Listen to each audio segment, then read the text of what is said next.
Welcome to Catholic Connection with Teresa Tomeo, keeping you connected to your faith and your world. Teresa tackles the issues of faith and culture, the pro-life message, and media awareness. And now, here's Teresa Tomeo. Good Tuesday morning on this June 24th. It's my niece Gia's birthday, so happy birthday to my dear niece Gia. My niece Kira's birthday was yesterday, and happy birthday to all those celebrating today. We have a very packed show lineup here today. Mike McCartney will be joining us from Legatus and Young Catholic Professionals, mentor, pro rodeo athlete and executive coach, totally in line with the work that I do. I can't wait to talk with him. I too am a leadership development coach, and he does leadership qualities of St. Peter that are examples for Catholic business leaders to follow. What a great message. And this is totally in line, like I said, with the work that I do as a leadership development coach. I work with emerging leaders, and this is very exciting in the work that Mike does, and I'd love to talk with him about that on coaching, especially from the principles of St. Peter and what we can learn from Scripture in St. Peter, right? Mike McCartney is an executive coach who helps people become better leaders. Clients range from leaders in Fortune 500 C-suites to family-owned businesses. He and his wife, Molly, are members of the Genesis chapter of Legatus. They've been married for 46 years, God bless them, and have 7 grown children. Mike served on the Legatus National Board of Governors as a graduate of the Ohio State University, and back in the day was a pro rodeo athlete. So we'll be talking with him about his work and being a member of Legatus. And then we have many other guests joining us today. It's a very, like I said, very packed show. Elisabeth Sullivan, Executive Director of the Institute for Catholic Liberal Education. We'll be talking about expecting a record-breaking turnout for the 13th Annual National Conference. So we'll talk with her about that today. And then Dr. Jennifer Roback Morse, founder of the Ruth Institute, Corporate and Cultural Retreat for Pride Month celebrations. We'll talk with her about that today. And we know as Catholics, we honor the Sacred Heart of Jesus this month, right? And that's what our focus should be on. And we'll talk with her about Elisabeth Sullivan as well. And just a very packed hour here on Catholic Connection. Again, I'm Vanessa Denha-Garmo, filling in for my dear sister in Christ, Teresa Tomeo, this morning. So this morning I woke up for coffee with my mom, got up early. My mom stays with me often. And for those who follow me on social media know my mom's love for Jonathan Roumie. And so she tells me today as we're drinking coffee, she had a dream about Jonathan Roumie. She loves The Chosen. Watches it. I think we've seen episodes over and over and over and over again. I think I've seen every season episodes about probably 20 times. And so those who follow me know my mom's love for Jonathan Roumie. It is her dream to one day meet him. My mom is going to be 83 years old today. This year in September. And her love of Chosen and Jonathan Roumie is just so endearing. So she's always saying, Vanessa, you got to text him and find out how I can meet him. Sure, Mom, I'll get right on that. Right on texting Jonathan Roumie so my mom can meet him. It's sweltering weather. We're going to get to the weather and more details about that in the news today. But just kind of looking at the forecast all over the country, and I'll get into more information. But just here in Michigan, a high of 87 in northern part of Michigan, but 97 in southeast Michigan. These are record high temperatures. 97 in Chicago, 97 in St. Louis, 96 in Cincinnati, 97 in Charlotte, 94 in Atlanta, Jacksonville, Florida, 91. Can you believe it's warmer in Michigan than it is in Jacksonville, Florida? Miami, 87. We're 10 degrees higher here in Michigan. Boston, 91 degrees. New York, 93. Washington, 98 degrees. And then we look on the West Coast, which is kind of interesting. Phoenix, Arizona, no surprise, 102 degrees. Las Vegas, 95 degrees. Los Angeles is only 77 is going to be the high, 86 in Medford, and Seattle, 76. And so it's kind of unusual that Michigan temperatures, Oklahoma City, 91, Houston, some rain showers in 93. But interesting that Michigan has higher temperatures than places like Florida. So record temperatures for sure here in Southeast Michigan. We're approaching about 5 minutes past the hour, and now it's time for the news on EWTN. So it feels like temps up to 110 degrees and possible in parts of the United States on this Tuesday, June 24th. Hundreds of daily record high and warm lows will be in jeopardy across the Midwest, Northeast, and Atlantic through the middle of the week. Feels like temperatures could reach 110 degrees several days in a row. So we have to please limit your time outdoors as heat-related illnesses can set in quickly. Overnight lows in the 70s and 80s won't really offer much relief. So also check in on the elderly neighbors in your community. Make sure they're hydrated. They have air conditioning. They're not going to be suffering in these high temperatures because heat stroke can happen very quickly. Israel says Iran already is in violation of the ceasefire. The ceasefire between Israel and Iran is already showing signs of strain. President Trump is urging both countries to honor the agreement. Simon Marks reports. The truce may already be falling apart, with Israel vowing punishing strikes in the hours ahead on the Iranian capital Tehran, accusing the Iranians of breaking the ceasefire with fresh rocket attacks that Iran denies. Just hours earlier, Trump announced the ceasefire on social media, and Israel confirmed. In making the initial announcement, Prime Minister Benjamin Netanyahu thanked the U.S. for its help in going after Iran's nuclear facilities and said the goal of eliminating Iran's nuclear and ballistic missile threat has been achieved. But he said Israel would respond forcefully if the truce was violated. Iran denies firing any missiles after the ceasefire took effect. Meanwhile, NATO summit taking place against backdrop of Israeli-Iran conflict. President Trump will be in attendance at the NATO summit this week in the Netherlands. More from Mark Mayfield. The conflict between Iran and Israel, as well as Russia's war in Ukraine, are expected to be the summit's leading issues. The high-stakes meeting comes right on the heels of the ceasefire between Iran and Israel that was announced by Trump. Israel later accused Iran of violating the terms of the agreement, with Prime Minister Benjamin Netanyahu vowing a forceful response. I'm Mark Mayfield. Joyful priest Pope to meet with leaders in vocation ministry. This from Vatican News. As part of the Jubilee of Seminarians and Priests, the dicastery for the clergy is set to host an event to foster encounter, reflection, and sharing under the theme, I have called you friends, from the Gospel of John 15:15, which Pope Leo XIV will attend. Marking the Jubilee of Seminarians and Priests, the dicastery for the clergy is promoting an international gathering. The event, which Pope Leo XIV will attend, is dedicated to all those engaged in vocational ministry and the formation of seminarians. It will take place on Thursday, June 26th, from 3 to 6 p.m. at the auditorium near the Vatican. Drawn from the Gospel of John, I have called you friends, the theme underscores the heart of the priestly vocation, friendship with Christ, the Good Shepherd, and the joyful service of the people of God. It is to call, discover, and to fulfill the Master's invitation, what is above all a call to happiness. The encounter opens with a moment of prayer and welcome address from the Cardinal Lazaro Young Hoong Silk, prefect of the dicastery for the clergy. He will introduce the session by emphasizing the importance of this event within the Jubilee Year of Hope. The first session will feature 5 significant examples of vocational ministry from around the world, offering a global view of best practices. Father Jose Alberto Estrada Garcia, former Secretary for Vocational Ministry of the Mexican Bishops' Conference, will present the Diocesan Vocational Center of Monterrey as a concrete example of local-level accompaniment. Representing Italy, Father Michele Gianola, Director of the National Office for Vocational Ministry, will speak about various dimensions of current vocational outreach in the country. From Argentina, Dr. Maria Lea Zervino will highlight a missionary youth ministry experience that fosters vocations to the priesthood, consecrated life, and Christian marriage. Representing Ireland, Dr. Maura Murphy, General Director and co-founder of Holy Family Mission, will testify to a surprising vocational renewal driven by young people themselves. From a historic low of 12 seminarians, Ireland now sees over 35 in formation.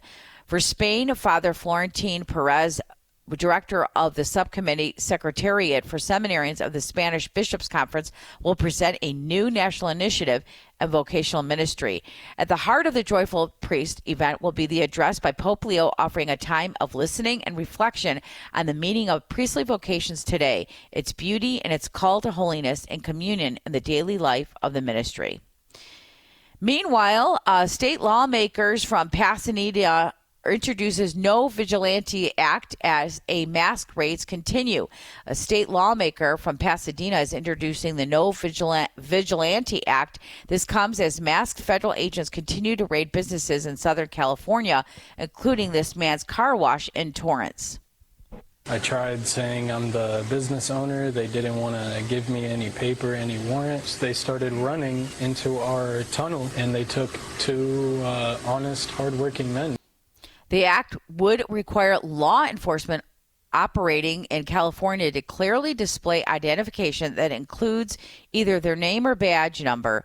Senator Sasha Renee Perez says this could decrease public fear and confusion stemming from the ongoing aggressive federal immigration operation.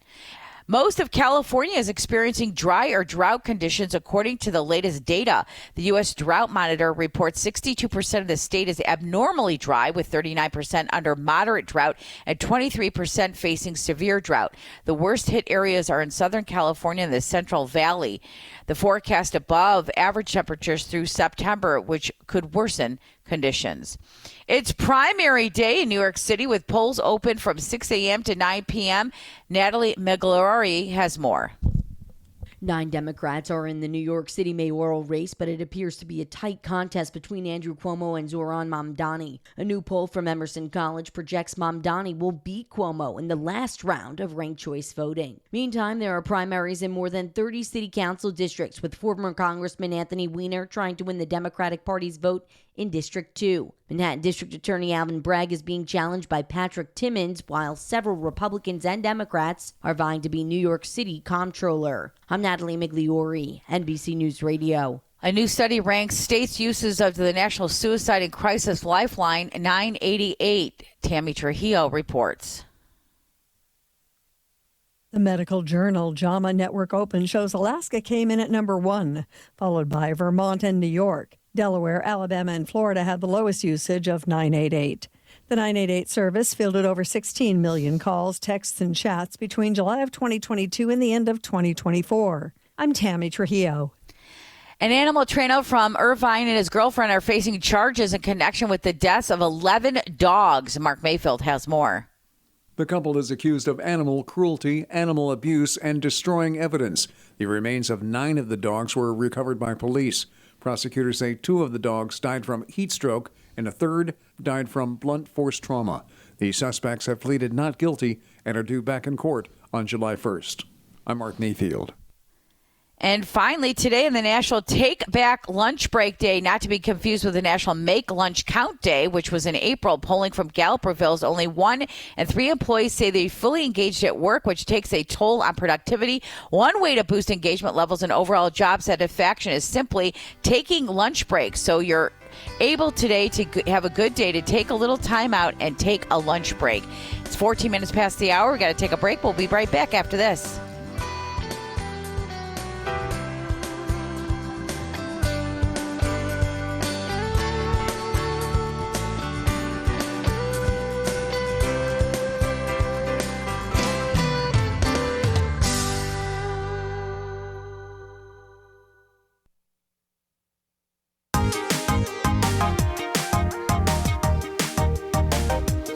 So I was really excited when I saw the name of our next guest and his background on my list of interviews for today as I'm filling in for Teresa Tomeo. Vanessa Denha-Garmo here.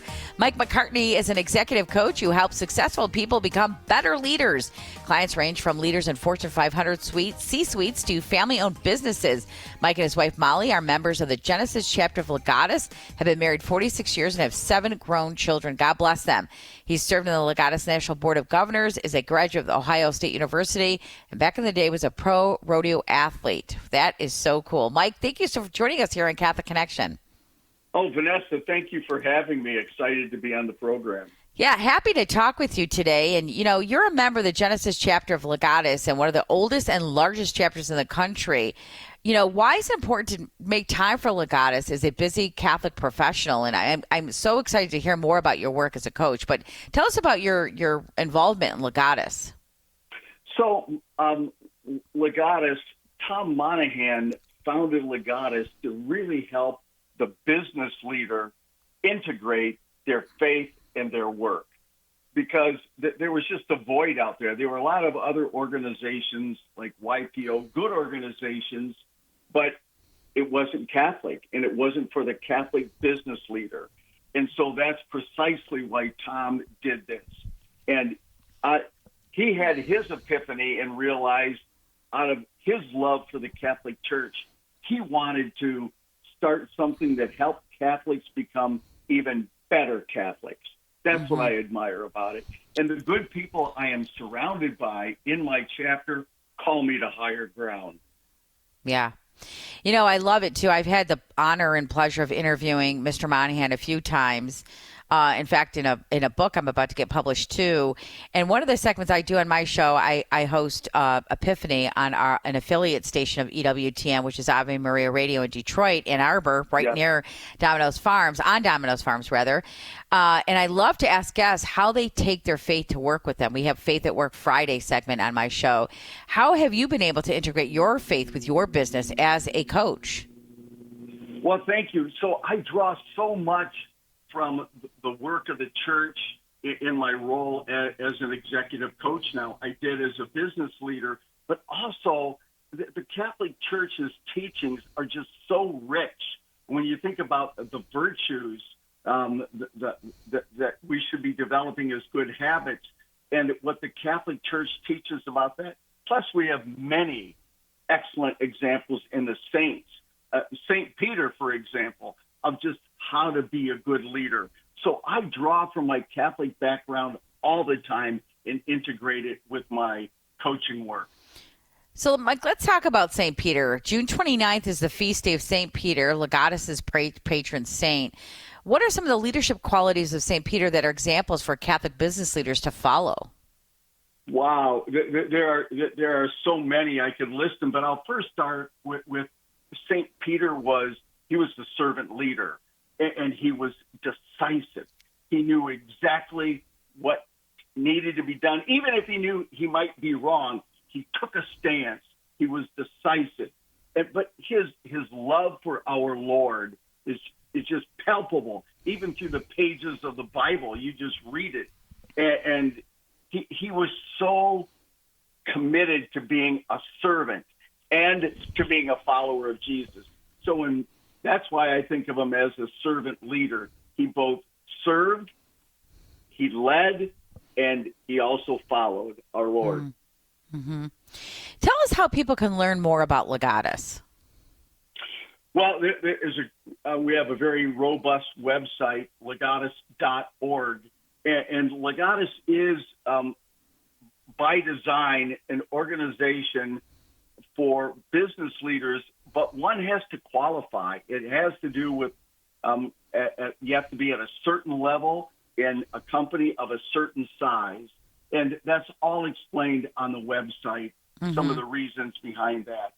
But initially, Tom Monahan came from leading a large organization, and he knew that it was important to bring like-minded leaders together who understood each other's pressures, challenges, and wanted to create a space where they could get fortified in their faith and also supported as business leaders in the marketplace. Mm-hmm.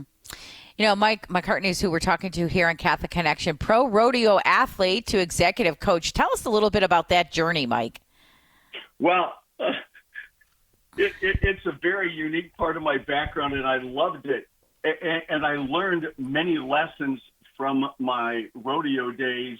I rode bulls and saddle broncs, and I still integrate that with my work today, especially about just how to control your temperament, how to control the mind aspect of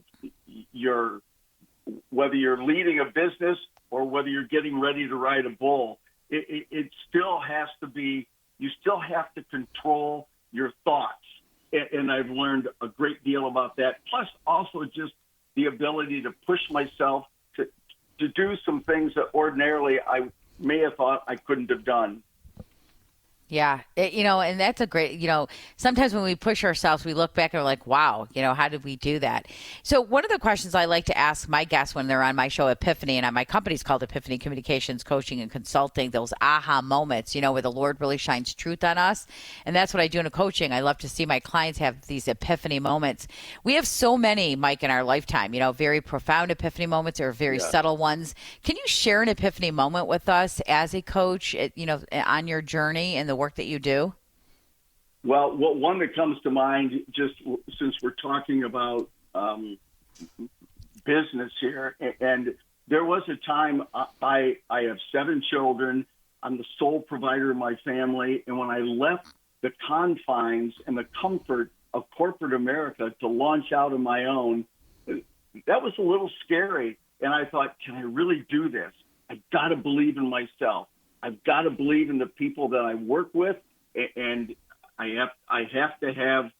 got to trust that this will be good for me and my family, because my wife and I had talked a lot about it, but it was a little bit scary. But when I realized I could do it, that was a real epiphany for me and reinforcing. I love that. That makes me feel good too, Mike, because I don't have 7 children, God bless you, but similar, when you're taking a risk like that and you're venturing into an area that may be not familiar to you at first, but I felt the Lord calling me to coaching. There is a leap of faith, really. You got to have faith in God calling you. And how important is discernment? What would you say? Because you do coach people from a faith perspective. How important is discernment as for leaders? Well, I think one of the greatest resources that every leader, whether most leaders have at their disposal that's often untapped, is their spouse. And for instance, that's why Tom Monahan included spouses when he founded Legatus. It wasn't just for the business leader, but it was also for their spouses. And I find in my work that the spouse who isn't afraid to tell the business leader the truth, and sometimes that can be a very elusive. The truth can be very elusive to get when you are a CEO or a CFO or a COO. So for me, that was just really marrying the woman that I married, and tapping her for her insights, and sometimes to help keep me accountable and on course, has been very helpful. Mike McCartney is who we're talking to. We have less than a minute left with you, Mike. Any last words for our listeners before we let you go?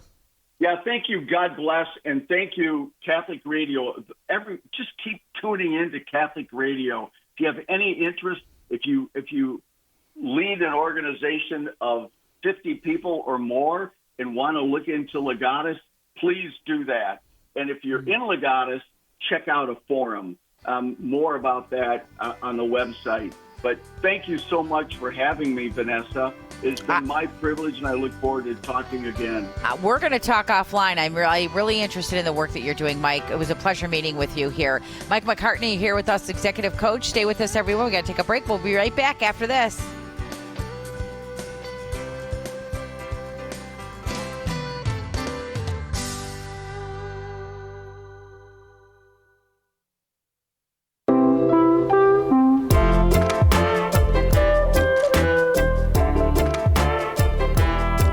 More than 500 Catholic educators and supporters from across the country will gather next month in Lincoln, Nebraska to deepen their understanding of the nature and purpose of Catholic education, its roots, and the liberal arts tradition. And to talk with us about that is Elisabeth Sullivan, Executive Director of Institute for Catholic Liberal Education. Thank you, Elisabeth, for joining us here. Thank you for having me, Vanessa. I'm very excited to be able to share this news about a spreading renewal in Catholic education. So I understand you're expecting a record-breaking turnout for the 13th annual conference. Tell us about the conference itself. Yes, this is the conference is really part conference, part retreat. We are very privileged to serve a growing number of Catholic educators and educational leaders across the country who are renewing their schools according to the church's traditions. So we understand that our schools are the engines of evangelization for the church, and we want to honor the vocation of Catholic educators because we feel they need to be fed spiritually and intellectually to do the important work that they do. So the conference has beautiful liturgies and holy hours and very rich content. We have a number of inspiring plenary speakers to help remind us of this noble vocation. And we have many breakouts, more than 60 speakers altogether, who the breakouts are practical pedagogy. It's not just what we teach, but how we teach that restores wonder and meaning in the classroom. And we also have seminars and a banquet, all kinds of opportunities to meet and network and share ideas in this renewal. So it's going to be bishops, superintendents, school leaders, teachers, and other clergy from 149 different educational organizations convening July 15th to the 18th for the Institute for Catholic Liberal Education's 13th Annual National Conference, inspired by the parable of the sower, Matthew 13, 1-23. So tell us about this year's theme, Cultivating the Heart, like the Apostles. Yes, we actually have Bishop James Conley, our host, to thank for that.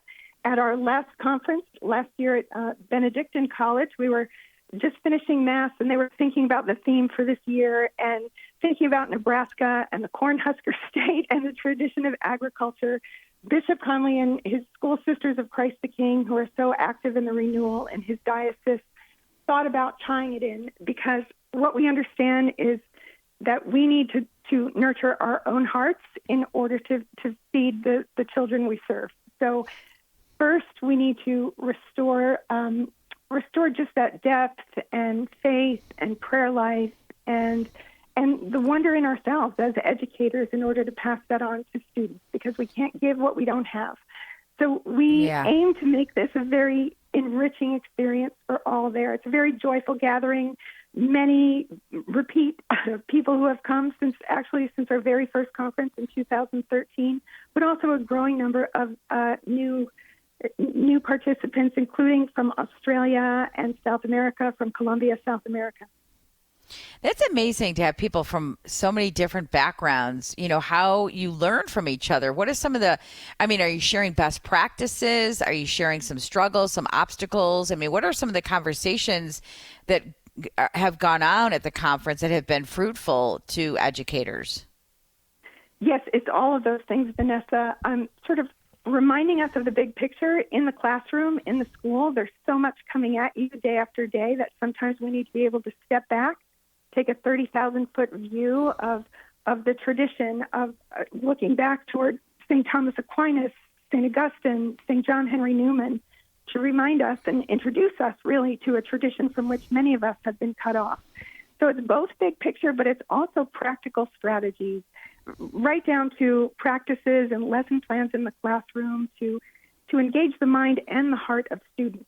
St. Augustine said we need to cultivate properly ordered loves. So it's not simply about what we know, it's also about what we come to love, what is true and good and beautiful. Because education in that way is an exciting adventure, and it's freeing for the student and for the teachers. They're very energized by this renewal, and we're just very privileged to serve them. Elisabeth Sullivan's with us here on Catholic Connection, Executive Director of the Institute for Catholic Liberal Education. We're talking about their 13th Annual National Conference coming up next month. And this is a sold-out conference. In fact, it's sold out months earlier. But people who still want to participate can live stream. Tell us a little bit about that, Elisabeth.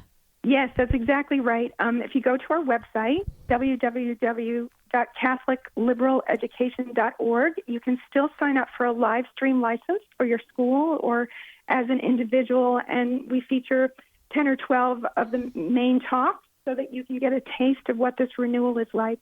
We have 5 bishops coming. We have 34 priests, 25 sisters, 3 deacons, as part of those attendees. So it's 60 different dioceses are represented. It's not a niche. It's really sort of a universal and beautiful, invitation to our own tradition.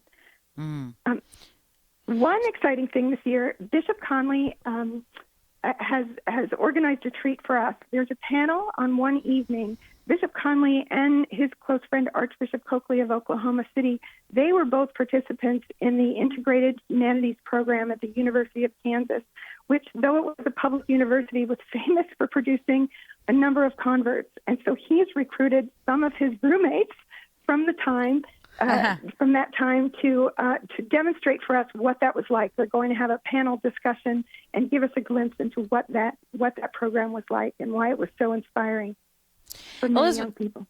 That's amazing. So there's a lot of engagement, and conversation and feedback and stories being shared, which would help people move forward. I'm sure there's a lot of takeaways, Elisabeth, from the conference for the attendees. Mm-hmm. We aim to have people leave with good ideas that they can put together, both theory and practice that they can apply in the classroom, that they can read and mull over and reflect upon over the summer when they have time to refresh themselves so that they can go back energized in the classroom. We're seeing how this renewal is just creating vibrant communities of faith and learning in schools all across the country. And most importantly, it's just restoring these vocations, these important vocations, to this important role in our time. Elisabeth Sullivan with us, Executive Director of the Institute for Catholic Liberal Education. We have about a minute or so left with you here, Elisabeth. What else do you want our listeners to know here on Catholic Connection about the conference and anything else about the work that you're doing? I'd just like them to know that this is not some niche, that this is just a beautiful, universal path forward to restore really the eyes of faith for our children. It's a different way of educating. It's not difficult. It's natural. It's beautiful. It really follows what we know about the human person, how we learn, how we live, how do we connect what we know to how we live. And it's not difficult. I would say it's a small basket of tools married to a bigger vision. And the educators and the parents and the school leaders and bishops and priests who are discovering this are seeing its immediate effects in their schools. So I would just invite anyone to look into this renewal. There's a lot of information on our website. Sign up for the live stream. Follow some of our other. We offer many different programs for educators. So we just invite everyone to have a look. Give out your website one more time. CatholicLiberalEducation.org. Elisabeth Sullivan, thank you for being with us here in Catholic Connection. When we come back after the break, Dr. Jennifer Roback Morse, founder of the Ruth Institute, will be joining us. Don't go away.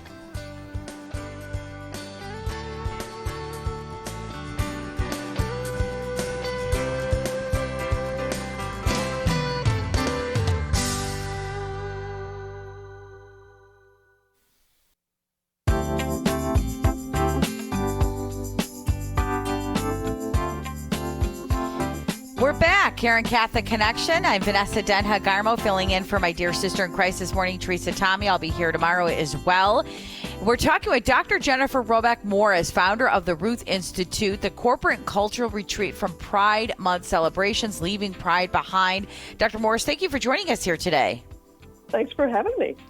So tell us a little bit about the Ruth Institute. How did this come to be, and what really prompted you to, find this institute?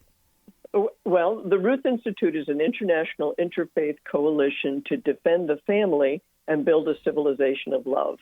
And I founded it in 2008, and we deal with a whole range of issues that have to do with marriage, human sexuality.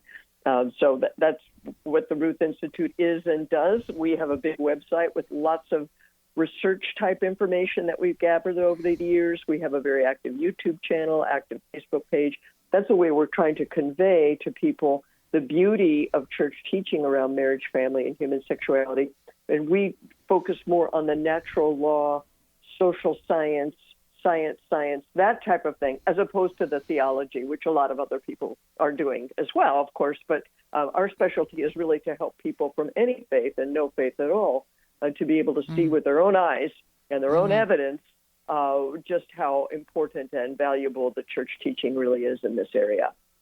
So tell us about the corporate and cultural retreat from Pride Month celebrations, leaving pride behind. What does that mean and what's going on? Well, I think probably most of your listeners have noticed that the corporate America is not all in for Pride Month this year the way it was a couple of years ago. People will remember a couple of years ago, you couldn't turn on the TV, you couldn't look at your cereal box, without having the rainbow flag in your face on something or other. And I think corporate America, that was, like, I would say, the high point of corporations sponsoring Pride and stuff like that. That would have been 2023.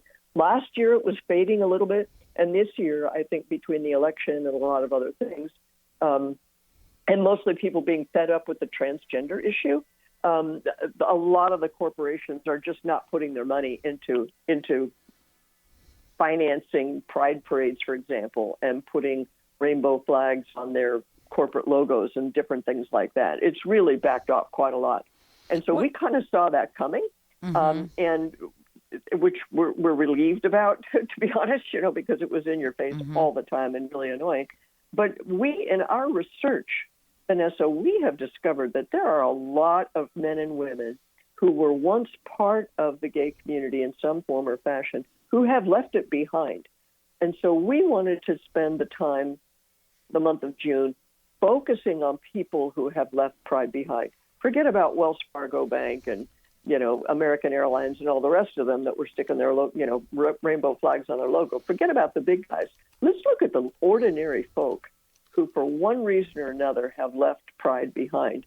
And it turns out there are millions of these people, so and I've been, I have a sociologist colleague on the staff at the Ruth Institute, Father Paul Sullins, and he's documented, he's got the numbers on it, which led me to believe there are millions of these people. And so I have been interviewing them on our YouTube channel. We have a very active YouTube channel, as I mentioned.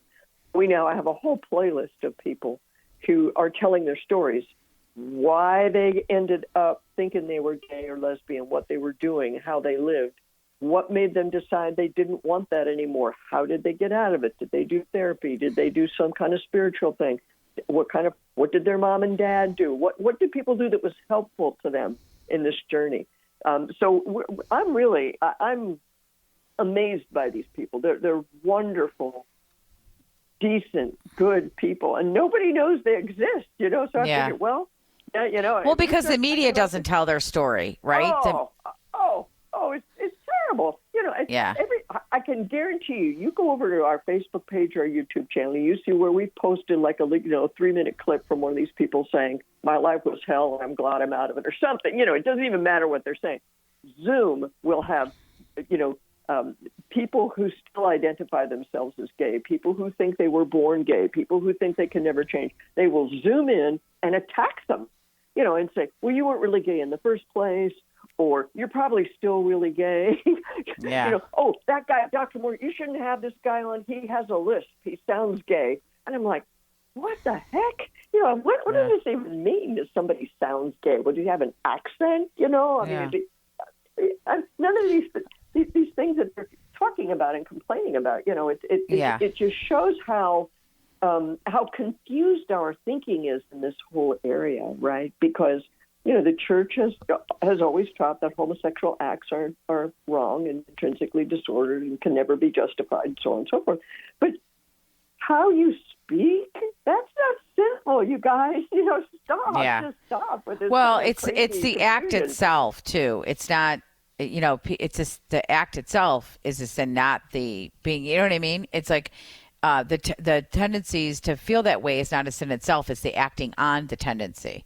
Yes, ma'am. It's the behavior. I'm so glad you brought that up, because it's a very important point. And one of my guests that I interviewed, we actually talked about that. She said it was such a relief. This is a person who was brought up in some kind of evangelical or something, and she knew from church that this was wrong, but she had never acted on it or anything like that. But she had these feelings, and so she concluded that she was wrong, she was sinful, and so on. And she didn't know how to get help. And it was only when she became a Catholic that she realized, wait a second, if the thought that springs up in your mind is not a sin. Is, do you nurture that thought or do you turn away from it? Like any other temptation that we have, right? Yeah. Right? And so she was very relieved by the church's teaching, to realize that okay, the struggle is real. People struggle over a lot of things. I'm not going to give up because I have this particular struggle. And it helps people feel like they're less isolated, I think. That's the other vibe that I'm getting from talking to people. You're not some special, separate group of the human race. No, this is common. This is a common problem, taking different forms in different people. Yeah. And so some of these people, the other thing is that I've discovered is that the whole idea that people are born gay and that it's an innate trait, an immutable trait, as the courts would say, you can't do anything about it, that's your fate, that's who you are, that is not sound scientifically. It's really not. There's no proof for that at all, and the bulk of the evidence points against it. And certainly the number of people who have left Pride behind, as each one of those people represents a counterexample to that theory, which is why I think they go yell at them all the time. Mm-hmm. You know what I mean? It's like they're kind of a threat. Yeah. But that idea that people are born gay and nothing can be done about it, that is a very destructive idea, because it keeps you from even asking the question, why do I in particular feel this way? If I wasn't born this way, well, why do I feel this way? And it turns out that question can often be answered. And some of the underlying contributing factors people can deal with in many cases. And so it's really important, I think, that people walk away from that. Everybody, whatever your personal situation may be, that you realize that claim that people are born gay, that is not strictly correct, and it's getting in people's way of having better lives, in my opinion. Let me ask you this, Dr. Morse. When you talked earlier about a lot of corporate companies moving away from Pride Month celebrations, what do you think prompted that in recent times? That's a good question, because, as I said, we at the Ruth Institute, we track this kind of stuff pretty closely. And so we noticed it already last year, some back off. It was nothing like 2023. And at the time, my thought process was perhaps corporate America really, truly doesn't want Donald Trump to be reelected. And they intuit that the transgender issue has people upset and that's a strong issue for Trump. So let's not call attention to it. That's my working theory about that, in 2024. But this year, I think there's no doubt that when Donald Trump took office, and one of the very first things he did was to pull back the federal government from its support of Pride Month and transgenderism and all of that. I mean, that was like the first day in office. He issued an executive order that what's the right word? Walked back the federal government's support of transgenderism. And that executive order listed all kinds of different agencies and whatnot within the federal government that were no longer going to do this and no longer going to do that.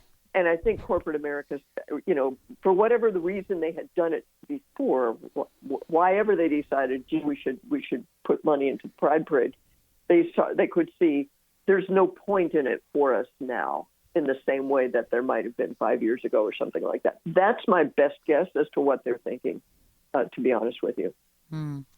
We're talking here today with Dr. Jennifer Roback Morse, founder of the Ruth Institute. We're talking about leaving pride behind, retreat from Pride Month celebrations. And I know, I've talked to people in the past, and I've noticed a lot of corporations backing off, but I've talked to people in the past who are very devout Catholic who were struggling with their companies, really pressuring them to participate in Pride Month, posting stuff on social media, and they were not comfortable with it. And, and there were some comments that bosses were making to employees saying, well, if you're not on board, then maybe this is not the right job for you. Can you imagine if it was something else, if we said that about another ideology or faith or a belief system, and basically telling people, if you're not on board, you could leave this company?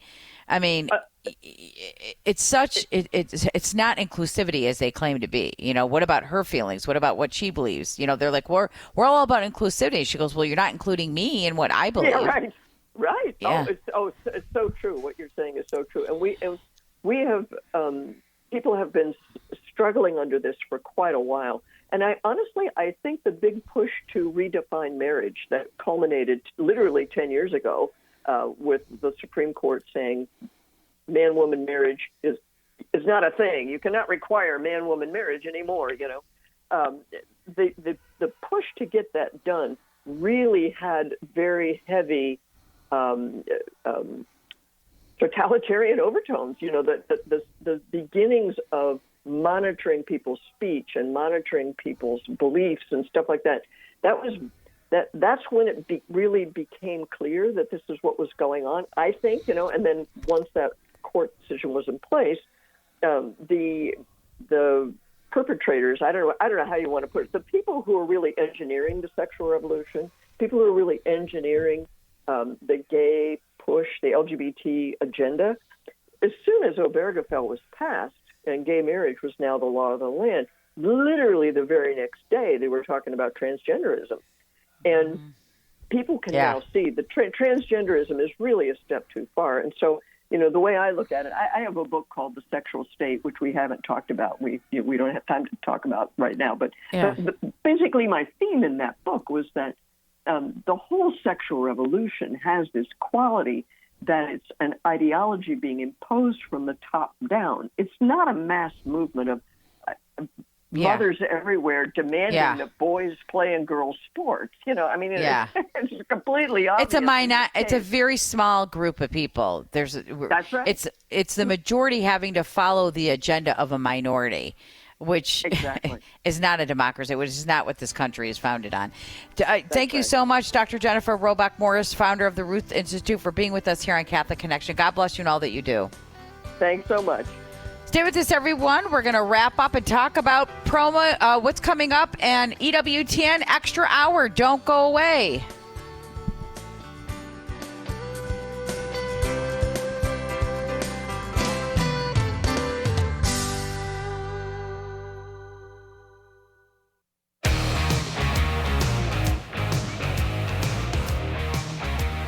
And we're wrapping up this hour here on Catholic Connection. Vanessa Denha-Garmo filling in for my dear sister this morning.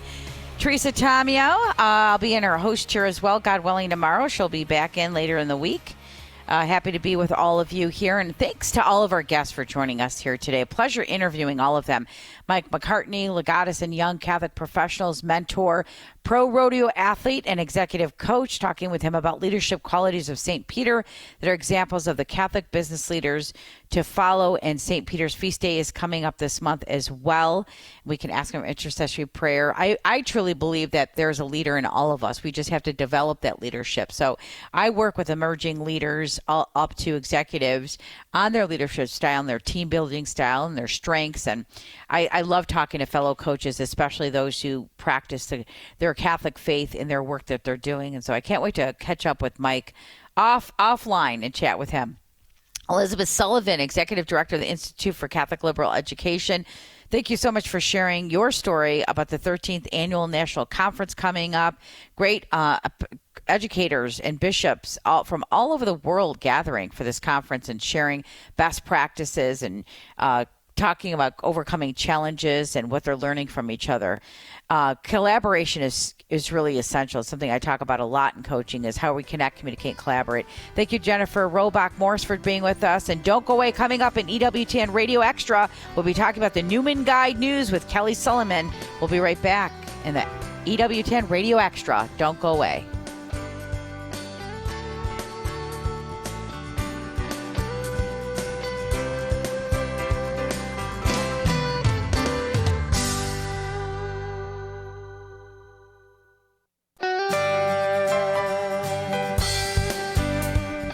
Welcome to Catholic Connection with Teresa Tomeo, keeping you connected to your faith and your world.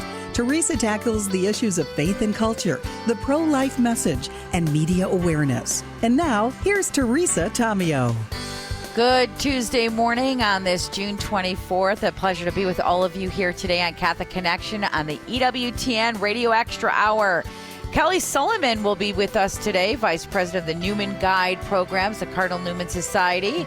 Again, I'm Vanessa Denha-Garmo, filling in for my dear sister in Christ this morning. I'll be in her host here, God willing, tomorrow as well. She'll be back in later this week.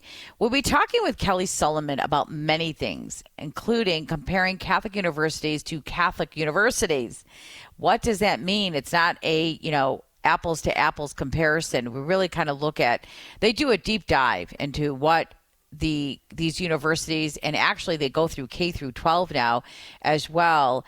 As parents, are researching these Catholic universities, we'll be talking with her about several things, including Catholic University to host Planned Parenthood sponsored BDSM sex ed event at DePaul University. Okay, what is that all about? We'll talk with her about that. Catholic college professor promotes feminist scream sessions to oppose pro-life laws. Okay, this is a former professor at St. Mary's College in Indiana. This is why we have to do our research when we decide where to spend our money and sending our kids to school, thinking they're getting a Catholic education.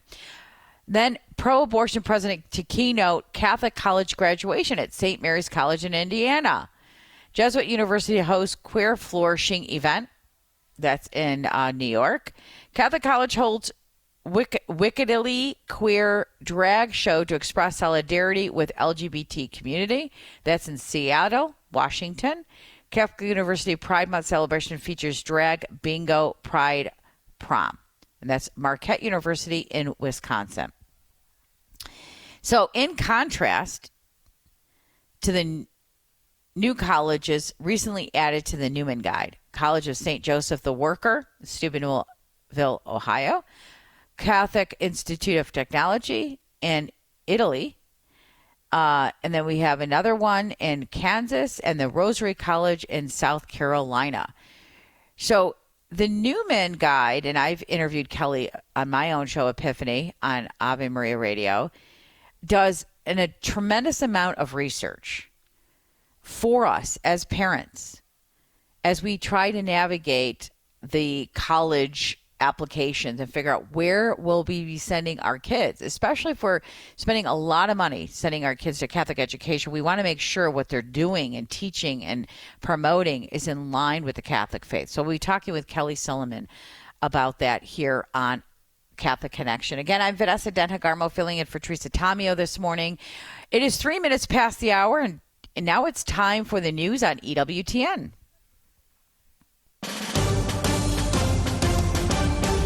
So it feels like temps up to 110 degrees in parts of the United States this Tuesday, June 24th. Hundreds of daily record highs and warm lows will be in jeopardy across the Midwest, Northeast, and Mid-Atlantic through the middle of the week. Feels like temperatures could reach 110 degrees in several days in a row. So please try to limit your time outdoors as heat-related illnesses can set in quickly. Now, overnight lows in the 70s and 80s won't offer much relief at night, and please check on your neighbors, especially your elderly neighbors who are living alone. Make sure they're hydrated and they have fans or air conditioning and they're well taken care of. Just go check on your neighbors throughout your neighborhood, your community, and call people to check on their neighbors as well. Just a wonderful reminder. Israel says Iran already is in violation of the ceasefire. The ceasefire between Israel and Iran is already showing signs of strain. President Trump is urging both countries to honor this agreement. Simon Mark reports. The truce may already be falling apart, with Israel vowing punishing strikes in the hours ahead on the Iranian capital Tehran, accusing the Iranians of breaking the ceasefire with fresh rocket attacks that Iran denies. Just hours earlier, Trump announced the ceasefire on social media, and Israel confirmed. And making the initial announcement, Prime Minister Benjamin Netanyahu thanked the U.S. for its help in going after Iran's nuclear facilities and said the goal of eliminating Iran's nuclear and ballistic missiles threats have been achieved. But he said Israel would respond forcefully if the truce was violated. Iran denies firing any missiles after the ceasefire took effect. Meanwhile, NATO summit taking place against backdrop of Israeli-Iran conflict. President Trump will be in attendance at the NATO summit this week in the Netherlands. More from Mark Mayfield. The conflict between Iran and Israel, as well as Russia's war in Ukraine, are expected to be the summit's leading issues.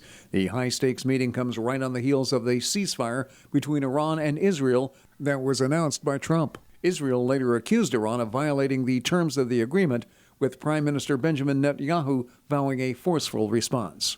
I'm Mark Mayfield. Joyful priest pope to meet with leaders in vocation ministry. This from Vatican News. As part of the Jubilee of Seminarians and Priests, the Dicastery of the Clergy is set to host an event to foster encounter, reflection, and sharing under the theme, I have called you friends, from John 15:15, which Pope Leo XIV will attend. Making the Jubilee of Seminarians and Priests, the Dicastery for the Clergy is promoting an international gathering titled Joyful Priests, I've Called You Friends.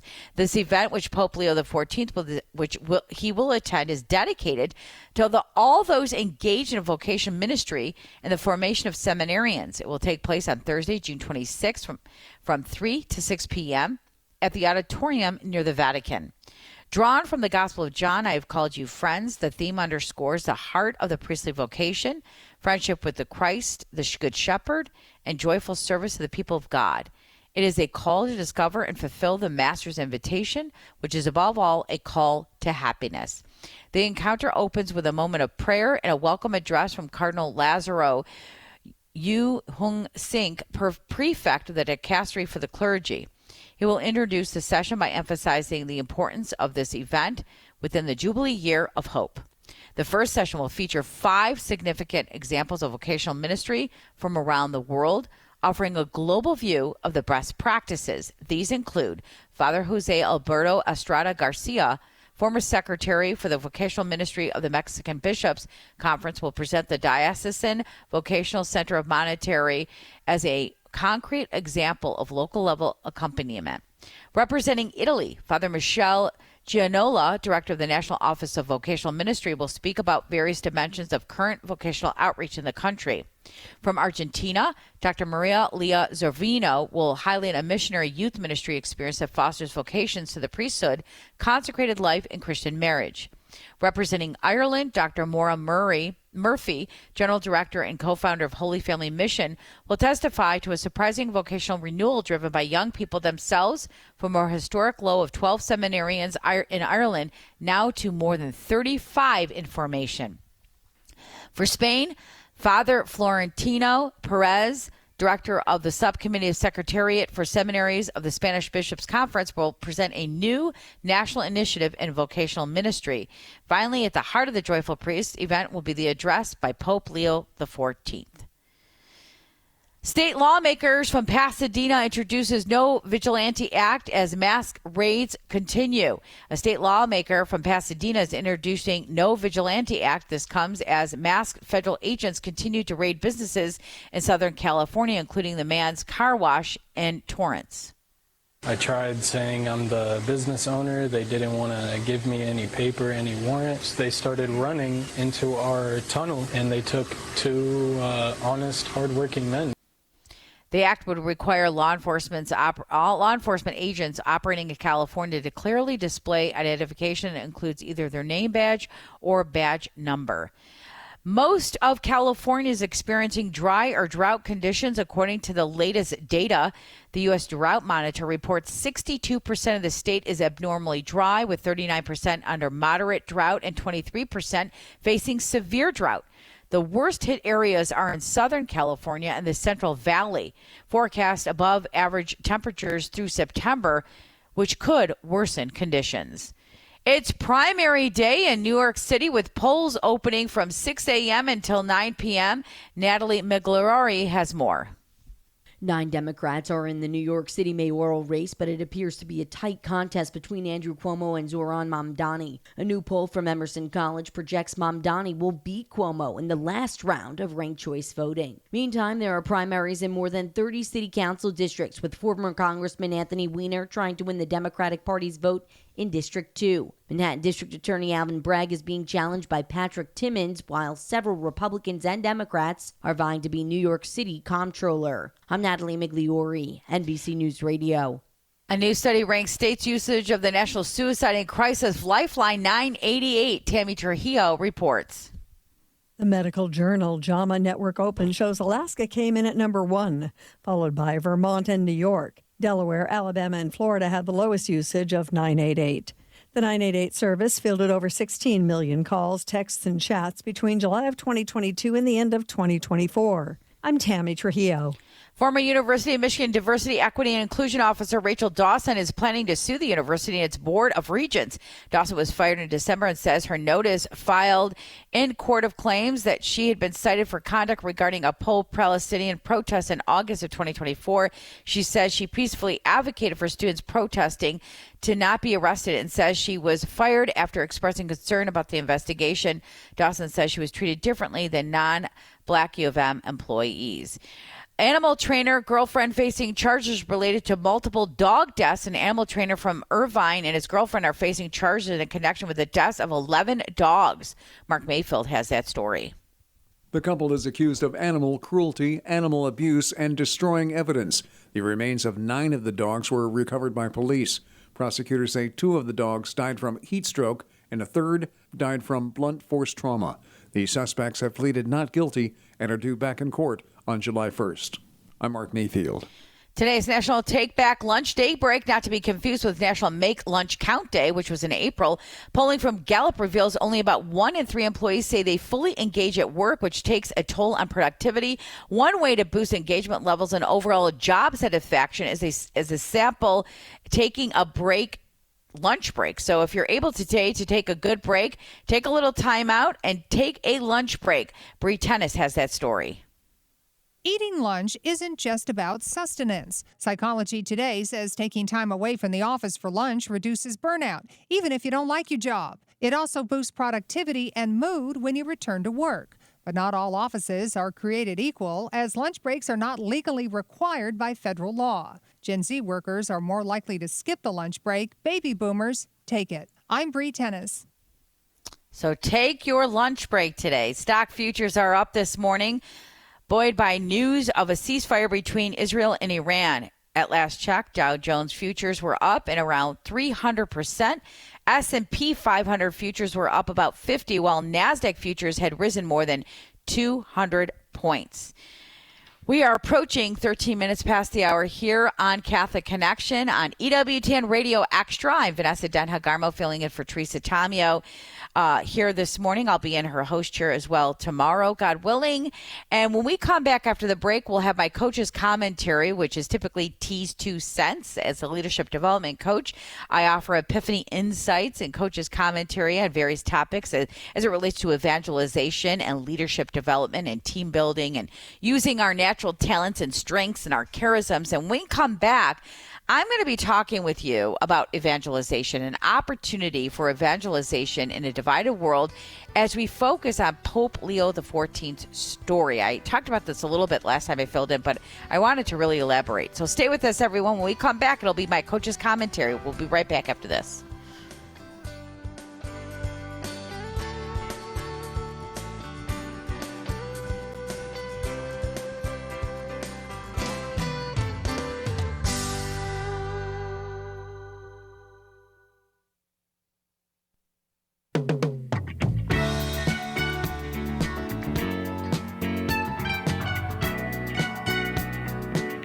You're listening to Catholic Connection on EWTN Radio Extra. Vanessa Denha-Garmo filling in for Teresa Tomeo this morning, talking about evangelization in my coach's commentary, which is typically T's 2 cents. And I briefly talked about this the last time that I filled in for Teresa, and I actually talked to guests about Pope Leo XIV's story and how it really gives us an opportunity for evangelization in a divided world. So I wrote this blog that I hope to get published soon, but I wanted to share it with all of you. I just felt compelled to write this. And I'll put it up probably on my Epiphany Communications website or on Facebook as a story. Communications evangelist Vanessa Denha-Garmo is a story. I did send it to a couple Catholic outlets to see if they wanted to publish it, but I wanted to share it with you today because I think it's really important to remind us that we are all called to evangelize.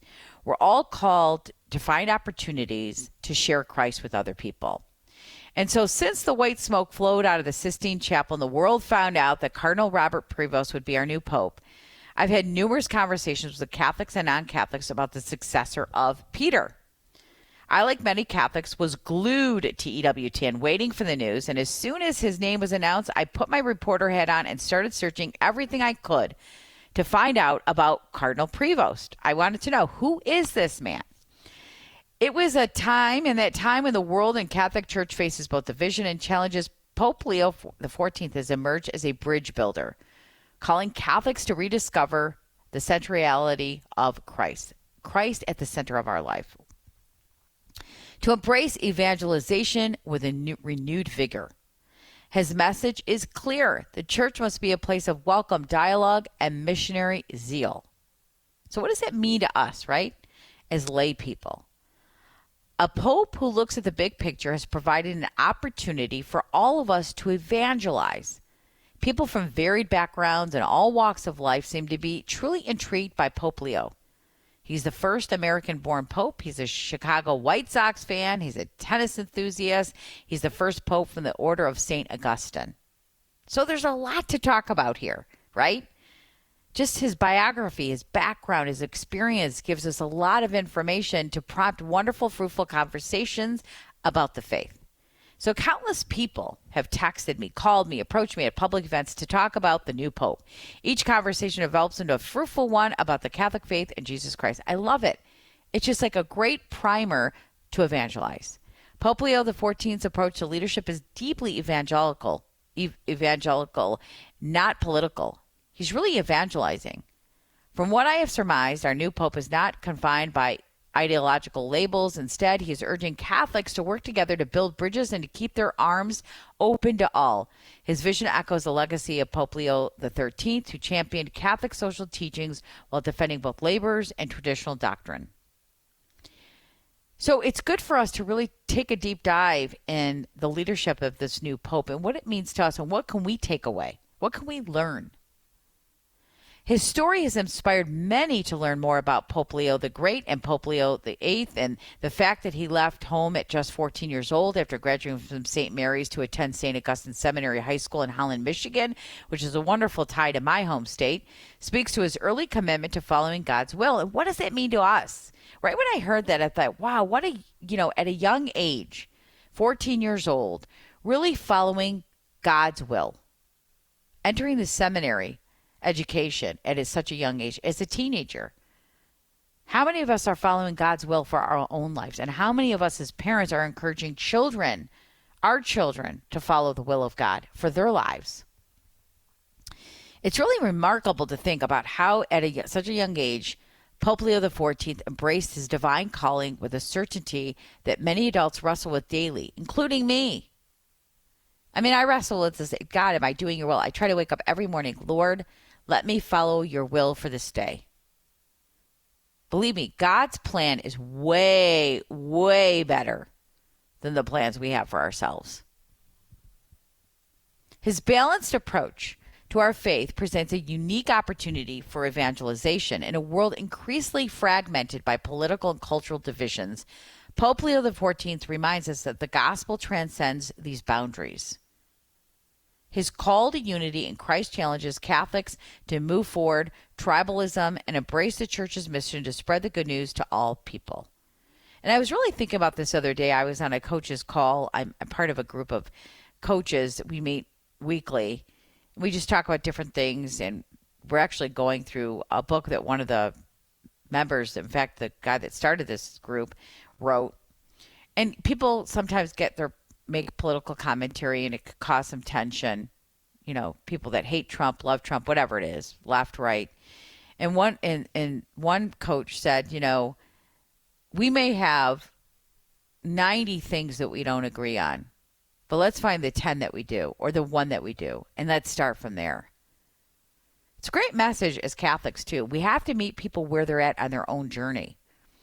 And Pope Leo's life, his biography, his stories, gives us an opportunity to try to find common ground with people, whether they love baseball or tennis or have some kind of knowledge of the St. Augustine teachings, whatever it may be.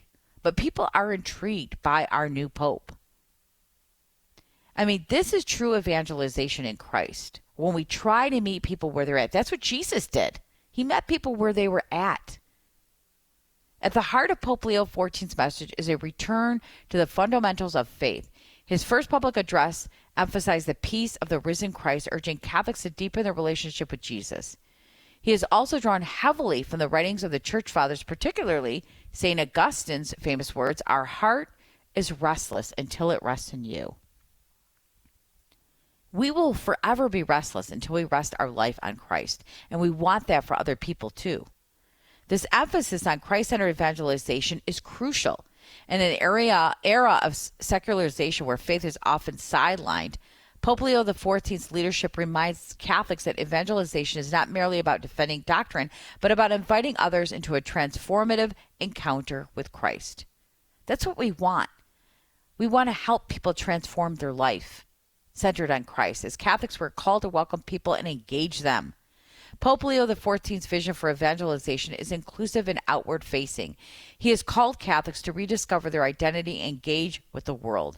Rather than retreat in isolation, his message resonates particularly with Eastern Catholics, whom he has encouraged to preserve their traditions while actively contributing to the Church's mission.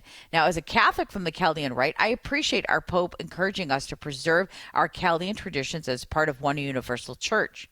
This presents a powerful opportunity for Catholics to evangelize through dialogue, not by imposing beliefs, but by witnessing to the love of Christ in everyday interactions.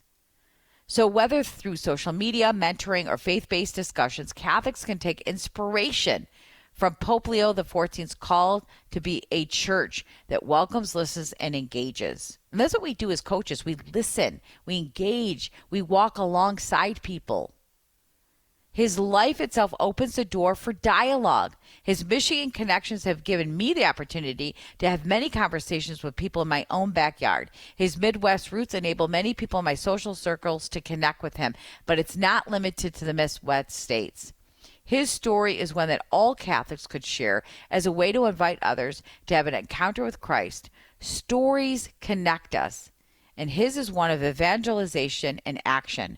Pope Leo XIV's leadership offers Catholics a renewed sense of purpose in evangelization. His call to unity, dialogue, and Christ-centered faith challenges us to rethink how we share the gospel, whether through personal conversations, community outreach, or digital evangelization. Catholics have an opportunity to embrace this mission with courage and conviction.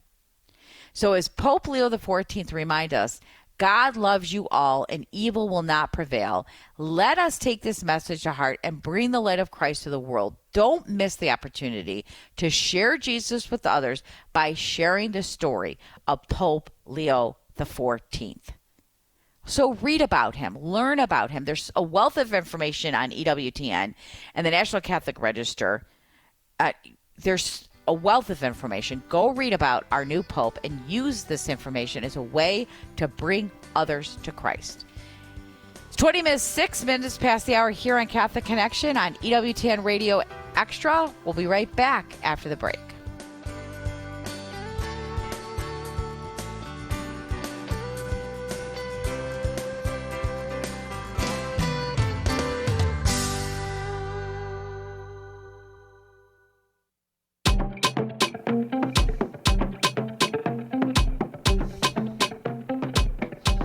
I've had the pleasure of interviewing our next guest several times. Happy to have her on here, Catholic Connection and EWTN Radio Extra with me as I fill in for Teresa Tomeo this morning. Kelly Salomon is the Vice President of the Newman Guide Programs, the Cardinal Newman Society, and she has a wealth of information, always talking with us, comparing Catholic universities to Catholic universities. They are not a one-size-fits-all. Kelly, thank you for joining us here on Catholic Connection. Good morning, Vanessa. Great to be back on with you talking about Catholic education. Yes, it's such an important information, and I love the fact that the Newman Guide really explains that it's not apples to apples when it comes to Catholic education and Catholic universities. And there's a ton of stories that you shared with us we're going to go through in comparison to colleges that recently have been added to the Newman Guide. So let's talk about first of all, what are some of the things that we need to be cognizant of as we're looking for Catholic schools, Kelly, in general? Yes, there is the reality that unfortunately many Catholic colleges and schools have secularized over the years. I was thinking about the Land O'Lakes statement back in 1967, in which a number of Catholic university leaders gathered, and they essentially declared their independence of authority of any kind. And so they're chasing after secular prestige, government funding, and we've seen so much secularization, unfortunately, in Catholic colleges since that time, from removing crucifixes in the classroom to weakening their core curriculum, embracing radical academic freedom. And so that's why the Cardinal Newman Society recommends good, faithful Catholic colleges in the Newman Guide that stand as a contrast to the secularization we see and are great options for Catholic families today. So let's go through some of these examples. So let's say you're thinking of DePaul University in Chicago, and you pay the tuition, you get there, and you find out the Catholic University is hosting a Planned Parenthood-sponsored sex ed event. So tell us about that. Yes. Just reading that headline itself should be enough to wake Catholic families up to say, okay, this is not what we want our child to be experiencing in a Catholic college. We want them to learn the truth about human sexuality and how God created us as males and females and what we're designed for and who we're designed for. And, this event was officially listed on the university's website as an event. And, just showing these depictions of human sexuality that is does not appear to be in line with church teaching. Also hosted Pride Week 2025 with a queer film festival, a lavender send-off. So these are the kind of things we've seen at Catholic colleges for many years. And it's very frustrating because you think that, you're looking for a good Catholic college and parents may be unaware of what's going on. That's why you have to do your research, and that's why the Newman Guide does such a great job doing this research for us. And another one, this has come up a few times with this particular college with issues of question that are not in line with the Catholic faith, and that is St. Mary's College in Indiana. So we have a couple things going on here. Catholic college professor promotes feminist scream sessions to oppose pro-life laws, and then also there at St. Mary's pro-abortion president keynote Catholic college graduation. So what's going on at St. Mary's in Indiana? Yes, unfortunately, we've seen a lot there, especially over the past year. Their commencement speaker was the former president of Ireland, who supported the appeal of Ireland's pro-life amendment and has publicly supported same-sex marriage. We included this information actually in a roundup of all of our commencement speakers at Catholic colleges just last month, and contrasted it with the speakers that we saw at Newman Guide colleges who hosted really outstanding, faithful Catholic leaders that serve as role models and examples to students. You only get those parents and grandparents on campus so many times, and it's your final send-off for your college seniors. And so what kind of role model and example are you putting in front of your students? Yeah, and then, as parents sitting there, thinking you're paying for a Catholic education, and they bring in speakers who are not in line with the teachings of the church. What is going on here, Kelly, when Catholic schools do this? And we've seen this for several years. I remember when President Obama spoke at Notre Dame, and he wanted them to, cover the crucifix, with which I can't even believe that. The thought of covering the crucifix is unbelievable to me. But what do you think is going on? I mean, I know you've had discussions with these colleges over the years when you see these things. What is the reaction when you call them out on this kind of stuff? Yes, I remember that event well, Vanessa, that the Cardinal Newman Society led a petition against Obama speaking at Notre Dame, and we received hundreds of thousands of signatures, including from bishops and other leaders. And what we see so often at Catholic colleges is this chase after secular prestige, after radical academic freedom, where the truth of our faith are not present. The change that we have seen happen at Catholic colleges is that many Catholic families are waking up to the difference between Catholic colleges. We've seen a huge increase in traffic to the Newman Guide and Catholic families searching for faithful Catholic colleges. While college enrollment overall is down, Newman Guide colleges have grown 22% in the last 10 years. And so it's really hopeful, really great news for the future of our church that we're forming young people in faith and reason at these Newman Guide colleges. Yeah. We're talking with Kelly Salomon, Vice President of the Newman Guide Programs, the Cardinal Newman Society. We're talking about, comparing Catholic universities to Catholic universities, the one with, they say they're Catholic, and then they're really practicing Catholic traditions in our faith. We know, so we talked about St. Mary's. Now you have Fordham University in New York, Jesuit University, to host Queer Flourishing event. Tell us about that. Yes.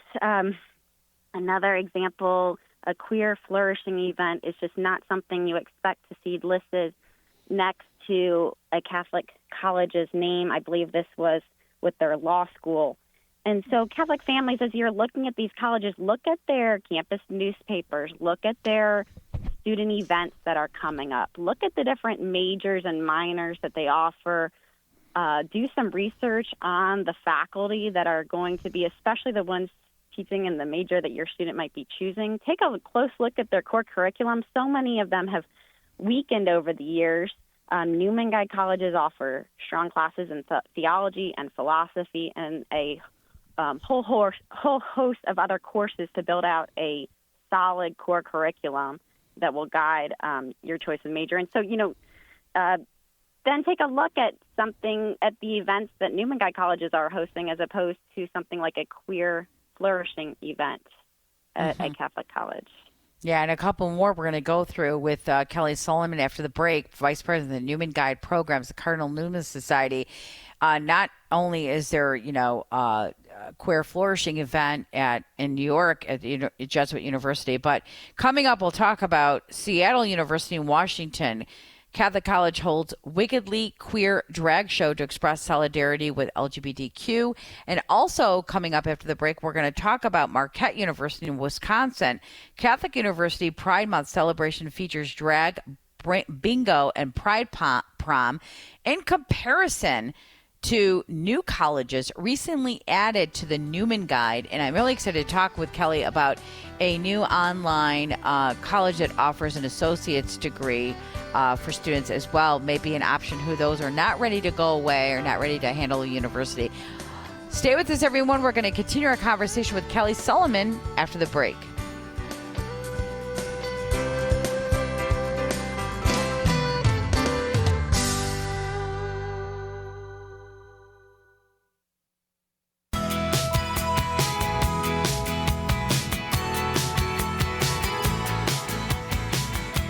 We're back. You're tuned in to EWTN Radio Extra Catholic Connection. Vanessa Denha-Garmo filling in for Teresa Tomeo. We've been talking with Kelly Salomon, Vice President of the Newman Guide Programs, the Cardinal Newman Society. And just a few more I want to get through, Kelly. And I want to talk about the new colleges recently added to the Newman Guide, but a couple more that parents and people need to be aware of. We talked about St. Mary's and DePaul University. Now there's other things going on, and we talk about Fordham University in New York. But what about Seattle, Washington? Catholic College holds Wickedly Queer drag show to express solidarity with LGBT community. And then in Marquette University in Wisconsin, Catholic University Pride Month celebration features drag, bingo, and pride prom. Let's talk about those two things. Yes, this theme of drag shows was something we saw at several Catholic college campuses. In fact, we interviewed a student from another Catholic college, Loyola in Chicago, who said that she protested the drag show at her Catholic campus. Unfortunately, the event was held, and then she told us more about the problems she faced on campus, from the blasphemy and theology classes to the heat she received from just having a pro-life table on campus and sharing pro-life messages. That was faced with a lot of heat and anger from students. And so these are the kind of cultures that students are coming into, unfortunately, even at many of our Catholic colleges. And there's over 200 of them in the country, and we only recommend about 10% of them in the Newman Guide. And that's why it was so exciting, Vanessa, in this last couple of years to add 4 new colleges to the Newman Guide. So out of all the Catholic colleges that use the title Catholic, there's only about 10% that are included in the Newman Guide? Correct. Wow, that's really concerning. So let's talk about the colleges that you recently added and the criteria and guidelines that you look for when you add colleges to the Newman Guide. And I know colleges have dropped off, colleges have been added. So let's talk about the ones you've been adding. Yes. So we're looking at strong Catholic identity from the top down, inside and out. We're looking at John Paul II's Ex Cordie Ecclesiae, which outlines what's expected of Catholic universities, and other church documents that outline what the church expects of Catholic universities, including at least 50% Catholic faculty, that there's that integration of faith and reason, et cetera. And so we have come up with a application process and interviews with Catholic colleges, and we worked with a number of new ones who worked with us from the very beginning to ensure strong Catholic policies in place in all aspects from the very beginning. One of them that we were talking about on the break, Vanessa, is Rosary College in Greenville, South Carolina. Students can take classes online toward their 2-year Associate of Catholic Studies degree. So this is a great option for recent high school graduates who want to stay at home, for dual-enrolled homeschool students, even adult learners, to take classes from faithful Catholic professors online and earn that Associate of Catholic Studies degree. Their lineup of faculty members is really impressive, including Joseph Pierce, Dr. Jared Stout, Dr. Alex Lassard. I was actually at a conference on Catholic education, the Adeodatus Conference, last week, hosted at Belmont Abbey College in North Carolina, with several of those faculty members who were sharing with me about the courses they were offering and how incredible to be able to take courses from professors like these from the comfort of your own home. You know what I love about that too, Kelly, is because there are a lot of students graduating from high school, who feel a lot of pressure to go to college, but they're not quite ready, or they don't want to go away, or they don't know what they want to study, and they don't want to waste money and time trying to figure it out at a bigger university, and especially out of state, where the tuition could be upward to 80 to 100 grand a year, depending on where you're going. So I love that opportunity because it gives students an opportunity to kind of just take a step back, take some college classes, so they're still on track. They feel like they're still on track, but they're not, kind of wasting time and money. They're just trying to figure this out. Yes, exactly. Rosary College is one of the most affordable colleges and has agreements with several Newman Guide colleges that will accept all of its transfer credits for that 2-year degree. And so it's a really exciting option. I think that many young people, would be a great route for. They're only 18 years old. And, that's what I hear from some others, is that they're ready to go off and fight on these campuses and fight for their faith. I'm like, but there's so much forming that still needs to be done, right? That they're so young, and that what they'll be missing out on in that faithful Catholic education for their college years, they could really find creative ways like Rosary College to experience some of that. Yeah, and I love too about that, Kelly, too, is that some kids are not emotionally ready or financially they can't afford a university, so they wanted to save some money. I mean, there's so many opportunities to go to a college like Rosary College to give you the opportunity, because you have to take your prereqs anyway, you know what I mean, first couple of years anyway, as you're trying to figure out. I mean, I changed my major like 3 times in college because I was like, okay, what do I really want to do? And so, some kids I know, like, they come out of the womb and I'm going to be a doctor. That was not me, and so changed their major several times. Yes. Yeah. And they struggle. And so, and there's a lot of pressure, Kelly, for some kids to feel like they have to go to a university, or if they don't get into the best university or an Ivy League, they're not going to be successful. And that's just absolutely not true. It's not. Our president, Patrick Riley, wrote a great article on how Ivy Leagues are not the impressive universities that they may have once been, that their pursuit of secular prestige instead of the pursuit of truth and beauty and goodness. It's a great piece on our website that I would encourage all those who are considering an Ivy League and then seeing the real truth and beauty that's found in faithful colleges. Yeah. So, Kelly, let's talk a little bit. The Newman Guide programs from the Cardinal Newman Society have since expanded beyond colleges. So tell us about that, too. Yes, that was very exciting. In our 30th anniversary in 2023, we expanded the Newman Guide to now include Catholic elementary, secondary, and graduate program options. And so we are working with dozens of school principals across the country who want to be recommended in the Newman Guide. and we're helping them ensure strong Catholic policies are in place, that they're integrating the faith throughout their curriculum, and we're inviting them into the Newman Guide process. And that was very exciting with these 4 new colleges as well that we added in the Newman Guide. So, Kelly, tell us what's been the response to parents since you added K through 12. And I think it's such a wonderful resource for parents trying to navigate picking the right school for their kids. But tell us what the response has been. The response has been very positive. We have worked with K-12 schools for a number of years through various programs, and so it's a very natural extension for us. Catholic families have relied on us to use the Newman Guide to find Catholic colleges, and so now it seems to make a lot of sense that they'd also use the Newman Guide to find K-12 schools.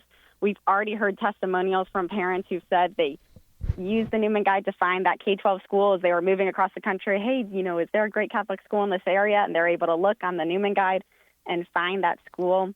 And many of them want us to work with their school principals to become Newman Guide recommended. For some schools, that means there's still some work to do. But that's what our evaluation team is here to help with, is making sure that those strong Catholic policies are in place and showing them how the Catholic faith can be integrated in the curriculum. Kelly, have you guys ever been successful in reaching out to a university who have not been in line with the teachings of the church and realized they need to do a better job, and they ended up getting on the Newman Guide? I mean, have you been able to influence colleges? Certainly. Oftentimes we work with schools and colleges behind the scenes when issues come up and are able to dialogue with them, and changes have been made, and that's very encouraging. Sometimes some of the other issues have not been able to be resolved at Catholic colleges. Some of them are unwilling to change from the path that they're currently on. And so that's then where we go back to Catholic families and say, well, you need to be aware of these things and seek out other options. And what can we do as parents? Let's say, I remember I have a friend of mine whose daughter was at St. Mary's, and she was really upset about some of the things, and they really put pressure on the school. They were successful in that one incident, but now here we have these 2 other incidences. But how important is it for parents who are paying for this tuition, where their kids are attending, and putting pressure on the school, or the kids themselves, the students themselves? Yeah, St. Mary's also this year, unfortunately, it's an all-female college, and they plan to allow biological males to apply to the college. They had a transgender policy that received pushback this year and then was reversed. And so that's what it was. That's what it was. A lot of Yes, efforts can be made, and Catholic colleges should hear from students and their parents and be pushed in the right direction. But I would make the case that for an 18-year-old, 19-year-old heading off to college, what better experience for them to experience 4 years immersed in a faithful Catholic environment with strong Catholic friendships, where they don't have to fight or try to survive with their faith, but they can actually thrive and grow in their faith. And so that's what the Newman Guide is all about. I know Rosary College is such a unique offering. Vanessa, have you heard of the College of St. Joseph the Worker is also a really unique new offering for Catholic families today. Yeah, sure. That you told me about that when I was interviewing you on Epiphany. Tell us about that here. Okay, awesome. This is a new one that just opened also in fall 2024 in Steubenville, Ohio, across the way from Franciscan University of Steubenville. And they combine the best of the Catholic intellectual tradition with training in the trades. And so students awesome. Yes, That's very awesome. exciting. That I think this is really appealing to many young people today, that they'll receive their degree in Catholic Studies, their Bachelor of Arts, but also receive training in carpentry or HVAC or electrical or plumbing. So they spend 3 years in Steubenville studying the liberal arts and learning the trades, and in their final 3 years, they continue to take classes online, and they work in a full-time apprentice to be at or near journeyman status by the end of their time. And so it's a really, really great combination of being able to benefit from a strong Catholic environment and still getting those Catholic core classes, but also being well prepared in their trades and a really great financial opportunity as well with the way this college is set up. Yeah, and I know, having my husband been in the trades and heating, cooling, electrical, there are jobs for them. You know what I mean? There are lots of jobs. They're short workers. We have about a minute left with you here, Kelly Salomon, with us here on Catholic Connection on EWTN Radio Extra. What else do you want to share with our listeners before we let you go? Just spend some time learning about the other two new colleges, the Catholic Institute of Technology in Castel Gandolfo, Italy, and the Collegium, which is in Missouri. Two great new faithful Catholic colleges in the Newman Guide. And, of course, you can learn more on our website at cardinalnewmansociety.org. And you just offer a wealth of information. Thank you for all your research that you do, making it much easier for parents and students to navigate the college application system and just kind of look to see what's out there and what's in line with our teachings of our Catholic Church. Thank you so much, Kelly. Well, thank you, Vanessa, for all that you do and spreading the word about faithful Catholic education. God bless you. Kelly Salomon with us here on Catholic Connection, EWTN Radio Extra, Vice President of the Newman Guide programs for the Cardinal Newman Society, comparing Catholic universities to Catholic universities. It's not oranges to oranges and apples to apples. Definitely have to do your due diligence and read what the Cardinal Newman Society is putting out every year in terms of Catholic colleges and schools K through 12 as well. Stay with us, everyone. We're going to wrap up this hour after the break.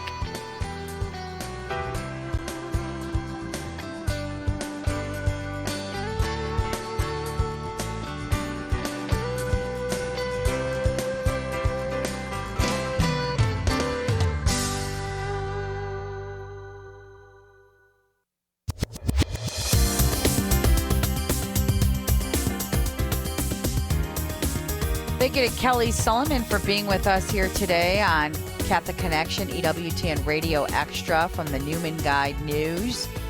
The Newman Guide programs offering a wealth of information on the list of colleges who are really not in line with the Catholic Church. Pretty alarming stat she shared with us. I didn't know that only 10% of the colleges that identify as Catholic, say they're Catholic colleges, are part of the Newman Guide. And they do a lot of vetting. They're doing a lot of research for those colleges that make the Newman Guide. And they're doing all that research for us, right, as parents, as students. So we don't have to go and do this research ourselves. It's there in the Newman Guide. So I encourage you to go read that. But only 10% of Catholic schools are in the Newman Guide. We have to increase that, right? That's why we have to stand up and speak out. And that's why we bring these stories to you, because we educate you on what's going on so you can have a voice as well. Maybe your child is at one of those schools that are not in line with the Catholic Church. So coming up tomorrow on Catholic Connection, I'll be hosting again in Teresa's chair one more day, and she'll be back later in the week. Father Tad Paholchek will be with us about the SCOTUS's rule on state ban on gender transition treatment for minors. This is a Supreme Court ruling in Tennessee. Bishop Thomas Paprocki will be with us on Religious Freedom Week. And finally, Patrick O'Hearn will be joining us to talk about his book, Saints Come in All Shapes and Sizes. And I always say, remember the A, B, and 3 C's. Always be connecting, communicating, and collaborating with your Catholic community. Don't go away.